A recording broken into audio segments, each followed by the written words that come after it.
But sweeping dumb generalizations are what the media do, so we would do that. And of course, we'd need a very specific script in order to make those generalizations. So what do we conclude from what happened yesterday? Well, first off, the shooter was a woman. She was female. So clearly, America has a problem with toxic femininity. And we need to address that crisis right away, starting with more university panels shaming an entire gender. Somebody alert the HR department to this. And then there's the gun. We focus relentlessly on the gun because nothing is more pivotal in a shooting than the weapon that was used. It's always the gun's fault, always. The shooter in this case used a Smith & Wesson 9mm handgun. Those guns need to be banned tomorrow, along with all other assault pistols. And if you disagree with that, you're evil. Next, the shooter was a vegan and a supporter of PETA. Therefore, PETA is now a terrorist organization. Anyone who supports PETA, even those supporters who disapprove of mass shootings, is a monster and has blood on his hands. Let's hope that CNN hosts a town hall meeting where YouTube employees can scream at PETA spokesmen. They deserve to be screamed at. They caused the shooting. But wait, media outlets aren't reaching any of those conclusions. Why not?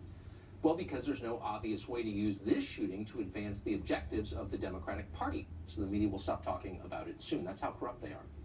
They're also incredibly stupid, especially on the subject of firearms.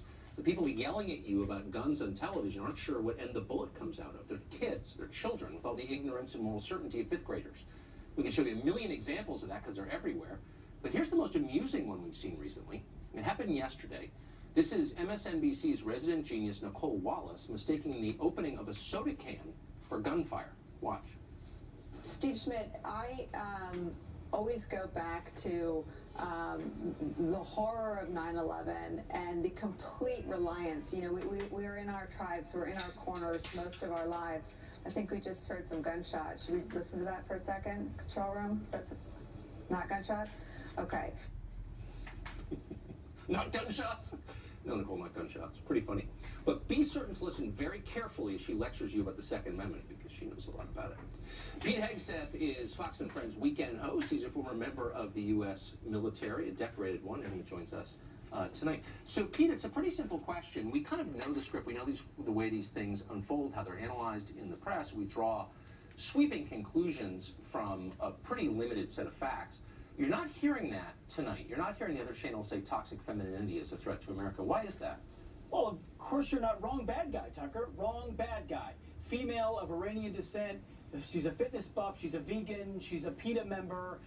Not an NRA member. Not a Trump supporter. Not a member of the NRA. And as a result, doesn't fit the very convenient narrative. And as a result, it's silence, Tucker. I mean, it is NBC, CBS, negligent coverage.